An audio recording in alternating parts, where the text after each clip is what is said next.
Okay. So a couple more people may trickle on, but just doing our typical administrative items. So the minutes for last week were posted and the video link was put on our website. So in that meeting, we had some follow-up and a little bit more discussion from members on council members on where we were with the first draft, and Russ provided us with a little bit more information and answered some questions. So with that, just to get it out of the way, is there a motion to approve the minutes so we can move on? This is Sam Teasley. I motion to move to approve the minutes. Okay. This is Kelly. I'll second. All right. Approve the minutes. Aye. Aye. Aye. Thank you. I'm trying to take attendance and take a vote at the same time. Okay. So one of the things that we were discussing at the end of the last meeting was I was very curious on questions about how many complaints were actually sent to the council. And so Russ was good enough to track down some of that information for us. I do want to just speak about it. I did share that with the council members when I sent the draft out, but just for the record, I wanted to discuss what Russ sent over. So on Friday, he had the executive director, Darren, pull that in 2017 there were 84 complaints submitted. In 2018 there were 49. In 2019 there were 29, and then in 2020 there were 25. With the caveat that everything was crazy in 2020. But what was also submitted to us was, and I'll just read this kind of word for word what was said in the email. Darian sent to Russ that something else that we might want to mention was when they get a complaint or find out about a company offering engineering, rather than immediately opening a complaint case, they send them the letter, which I'm assuming is a quasi cease and desist, put up or show up kind of a letter. But we give them the opportunity to show whether or not they have a PE on staff, and if they do, they pay the $500 penalty, receive their COA without having an official ding on their personal firm or license. He did say that it does have a fairly significant impact on the number of complaints they record every year. So I did just want to point that out for the record. Okay, so today what we are going to do, it should be a fairly decently quick meeting. We had a final draft sent to council members yesterday, took input on that. And so what I'd like to do today as a council is I'm going to read through the findings as are in the report, and then I'll open it to discussion to the council so we can have discussion and then make a recommendation and vote on that. So bear with me on this as I work on my reading abilities. So, okay, so this is one of the more dense reports that I have written, and when we're done with it, it will be posted. Give us a couple of days to actually get recommendations posted and it put online. But I'm just going to read now the findings. So the State Board of Registration for Professional Engineers and Land Surveyors, as currently operated within the Office of Secretary of State, presents a potential for harm. There are instances where delays of enforcement for engineering and surveying violations are a threat to public health and safety. Council notes that specifics for those were not presented. The State Board of Registration for Professional Engineers and Land Surveyors, as a separate budgetary unit as proposed in HB 476, presents a potential for harm. Were the Pels Board to become an independent board, they would still be subject to the same appropriations process and potentially could deal with the same staffing concerns. Also, as mentioned below, the drastic increase in the verbally proposed cost of a license could pose a barrier for entry for some in the profession. Council finds that any rule change regarding license fees should be subject to the Georgia Professional Regulation Reform Act.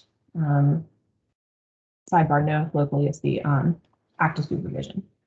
The practice of professional engineering and land surveying requires specialized training. The Pels Board has been setting a standard for licensure and continuing education for their licensees since 1937. These would continue if the board were to stay located within PLB or be removed to an independent registry unit. Economic impact of removing the State Board of Registration for Professional Engineers and Land Surveyors from within the Secretary of State's office to be an independent budgetary unit would increase costs to doing business for Georgians. The increase in licensing fees would increase the cost for licensees by 400%, who could pass on the increase to citizens in the cost of work. Further, due to the loss of economies of scale, the costs for business products would increase when removed from the PLB. A trend, if continued, would raise the cost of doing business in the state for many professions. And then finally, there are currently means other than regulation under the Professional Licensing Board division to protect the interests of the state. There is precedence for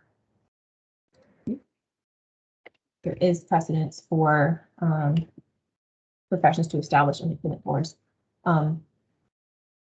only administratively attached to the Secretary of State's office. So those are the findings as was drafted and sent out to council members attached to report. So at this point, I'd like to turn it over to the council for discussion. And then when we are done discussing, I'd like to look for a motion. So I'm just going to open it up to council members.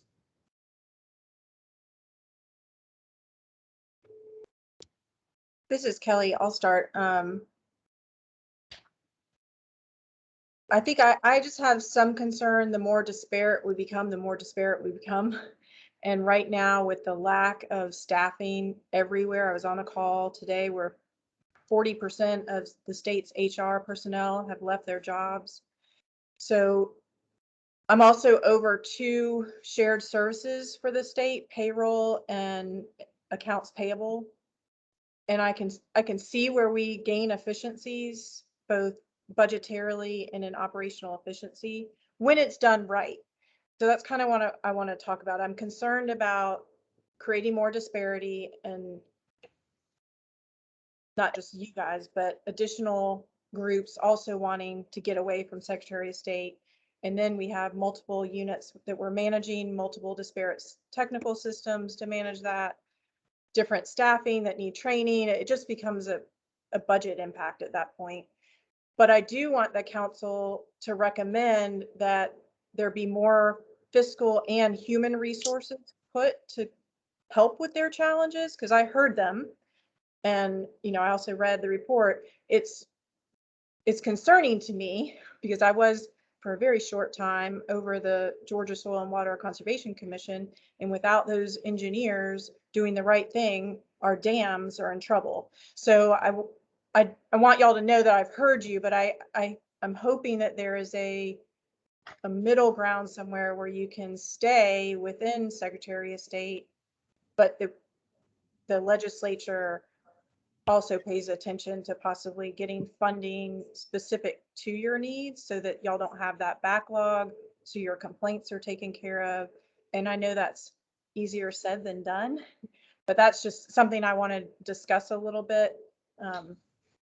Again, and payroll is very different. We have 14,000 employees and I'm doing it with 10 staff, whereas it used to be multiple employees and multiple agencies, and we've saved a couple of $1 million in doing that. So there is a balance, and there's the right way to do it and there's the wrong way to do it. So I just wanted to kind of throw that out there and see if there's further discussion. Thanks, Kelly. Other members? Oh, Stephen, go ahead. Yeah, no, I've really struggled with this for a lot of the reasons that Kelly just laid out. And I've personally gone back and forth in my head this past week. And I think part of it is because I just don't have a strong sense that this is my place to make some of these decisions, because I think it is more of an appropriation and government organizational structure type decision versus evaluating a new regulation or a new class of regulation. So I'm having a hard time really settling on a yes or no overall about moving it forward. I know in your report you've highlighted a lot of the issues on on cost, and that's where I've kind of found myself landing on the fence. I think Kelly's in a really good position to see some of the administrative overhead of operating in state government. I'm in the law and policy side, so I don't really get into those weeds, but I do recognize that that's a real issue. And I work for a state agency that's seen its budget decline year after year. And so to the extent that we start spinning off, it's not a new agency, but it effectively is its own new project for budgetary purposes, that in a $2.5 million, even when you're raising fees, it does create the potential to put further strain on the budgetary process in general. So I just wanted to state those concerns. Thank you.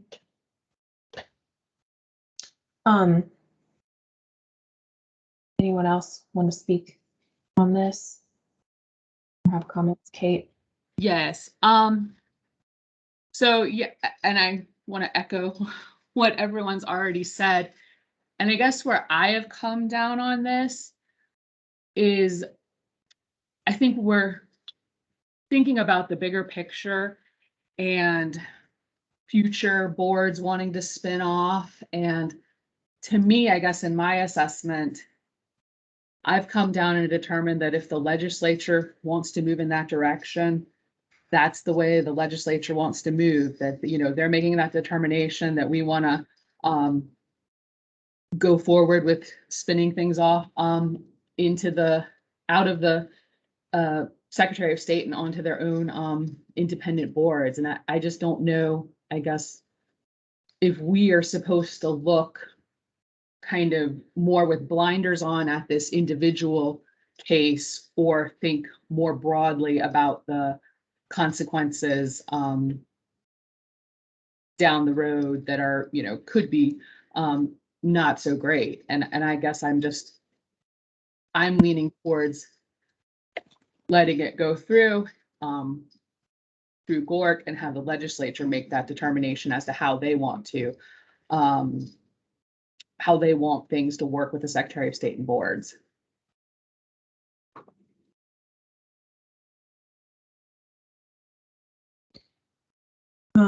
Any of the other members want to make a comment, though? Hey, good afternoon, everyone, and I apologize for running a few minutes late, but yeah, this is Bo with Georgia Department of Ag. I tend to agree with Katie. I think we're going to see more of these efforts, and I look at it from the perspective of if this is what the industry wants, if this is the direction they're moving in, and better meets their needs for now and in the future, then I think we should put that into consideration, as well as the legislature's position on the matter. That's kind of where I'm at. I'm supportive. Okay.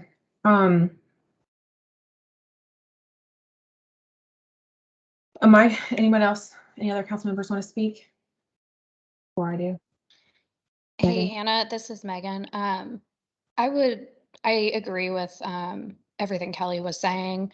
I think I agree that we heard the industry loud and clear that there's needs there, and the caveat that the legislature should be putting more resources, human resources and financial resources to help address the problem is something that I think needs to be considered.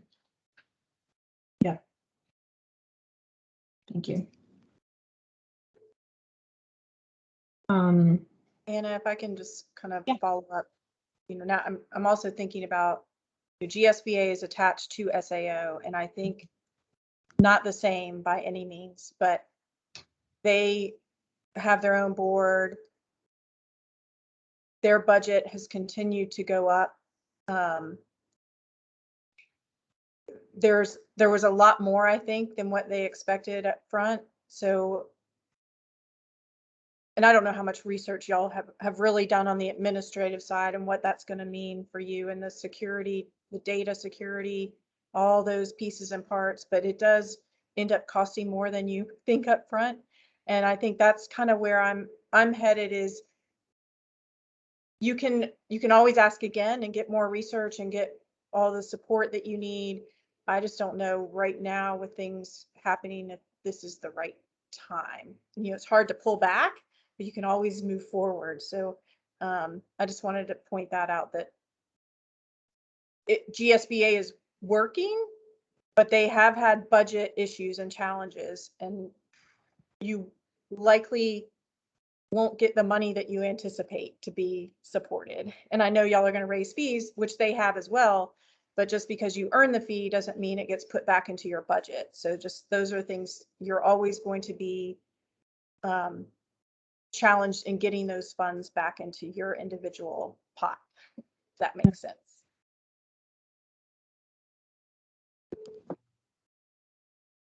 Sam, you want to speak? I saw you go off mute. Yeah, couple of thoughts.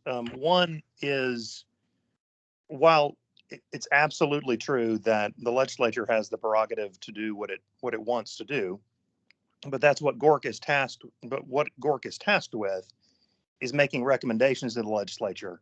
So obviously, we could make a recommendation, and the legislature say, "Thanks, we're going in the opposite direction." And so, just looking over the draft report and looking and knowing both how the Pels board has and the folks representing the engineers have tried to work within the system. I respect that. I mean, from my point of view, I think we should move towards what they've been working for all these years, and that is the legislature appropriating more money if they see fit to the Secretary of State's office to go after the bad actors, whether it's in the engineering world or whatever license it applies to. So I too think that this measure ought to be considered another time. Okay. Thank you, Sam. So my thoughts on the matter, we exist to be a kind of practitioner's view on a piece of legislation. Legislators are excellent at what they do, but we kind of have a practical, in practice kind of view on some of these things. Like Kelly has a board that's attached to her, and so she kind of has some of the practitioner viewpoint on this. So we write reports and then we give them to the General Assembly, and then they do as they will. There are, I think, 3 different professions that I've written reports on, Sam, that the Secretary of State now regulates that we did not recommend regulation for. So, but it is a recommendation. That is kind of what we're tasked with. So we do have to make some sort of recommendation. But my thought is I'm very cognizant on what a precedent might be. I know it was mentioned that, we're professionals, but what versus, the bad haircut can grow out, something falling down doesn't. Like, I understand that. I hear you on that. But my thought is, at what point do we stop calling something a profession and start calling something an occupation? And if you take all of the quote occupations who call themselves professions out of Secretary of State's office, then what are you left with? The professional licensing division is, as such. So I'm kind of thinking more long-term about what necessarily is the problem versus the kind of solutions that we could propose. And looking at it from the budgetary eye, which I can't turn off, I agree with Sam and I agree with Kelly that I think that the solution could be what you guys have been, going for in the past, rather than creating a whole nother budgetary agency that is subject to revenues. It would have been subject to the cuts that happened in 2019. It would have been subject to all of that. And again, hiring sounds like it's we've beaten that horse to death, but it is a struggle in all of our agencies right now. And even if you were to get your board set up, you would be able to hire some people. If you're going to hire an investigator, you'd still kind of be stuck with the pay bands that exist in the state for positions at that level. So necessarily, who's to say you wouldn't now be having some of the same issues that we'd be having now when it could be addressed through funding in a different kind of mechanism. So that was my thoughts on it.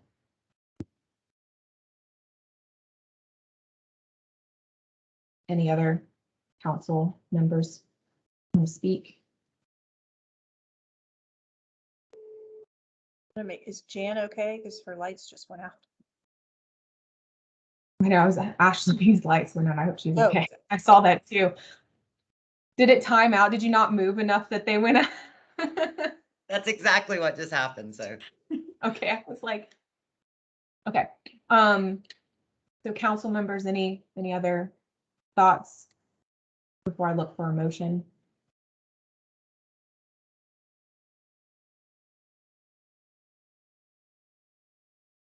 Okay. Well, I do say that we did hear you all. But you know, our task, we're not the legislators. We are tasked with looking at the issue from our perspective. So I'd like to ask for a motion on the report. So I'll make a motion, this is Kelly, that we do not move forward with a separate board, but we do add significant comments and examples of the challenges that they have and encourage additional funding or just resources in general, be that human resources, fiscal resources, whatever they need to move some of their stuff faster. Because again, we all rely on engineers to design and do the right thing, and lives matter at that point. So I do think there is a risk, and it could be a significant one. So I think we need to be very strong in our language and our recommendation that this isn't someone cutting your hair. This is roads, bridges, dams, and it means something. So I do think we need to be supportive and very helpful and strong. Okay. So hopefully there's motion. no hairdressers on this call. Do what?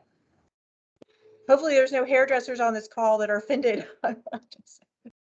I will say I learned to cut my 2-year-old's hair. I could not learn to build a bridge. So, I mean, I get that. I'm not trying to be flippant on any means. I'm just looking at the state as a whole and the agencies as a whole. Okay, so as I understood, we have a motion on the table to do not recommend the bill as currently passed or is currently written, but recommend increasing in funding for human and technical resources, human and technical resources, automation, whatever that takes to get their complaints through faster and taken care of, penalties, whatever that looks like. Okay.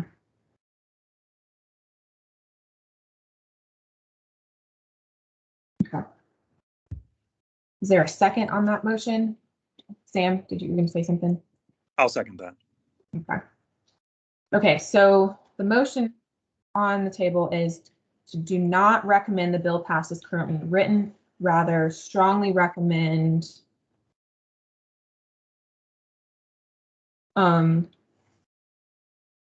increase in funding for human technical resources to increase responsiveness to PELS members. I think responsiveness and action. In action, okay.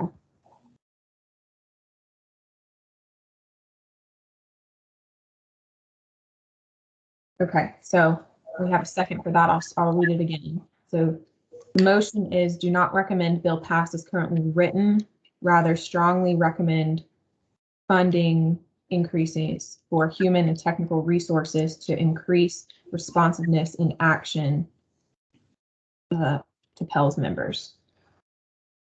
And there's a second on that. Okay, so I'm going to go one by one to take the vote on this. So SAO. Aye.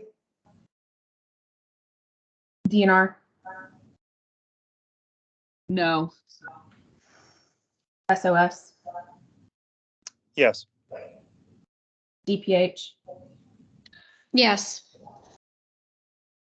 Ag, No. DOR, Aye. and then I am going to vote aye on this. So I will say we do not have the House and Senate members here, but we do have enough of a quorum to take this vote. So the ayes do have it. 2, 3, 4, 5 to 2. So that does pass. Russ, Anna, I saw you. Yeah. I wanted to ask a procedural question. Do you not Sure. take input from the public before you take the vote? I have never taken input before I call the vote up at this. When I take open the first 2 meetings for public input. Okay, thank you. Yeah. I post them online and have a form where anybody can fill out anything who wants to come to the meetings prior. So, so with that, we will have, it'll take me a little bit of time to type this up and put it in the report. We'll have the video posted and we'll have minutes put up. So hopefully I'll have all that done by Friday and we'll have it sent out to members as well. So thank you all. I know this has been a long haul of bills that we've done this year, so I appreciate the council members for their time and I appreciate the PELS members for presenting to us. I understand the position that we're in, and I don't take what we do lightly, and I don't take what you guys do lightly. So I do appreciate you all. So if there's anything else, please reach out to me. But thank you everybody for your time.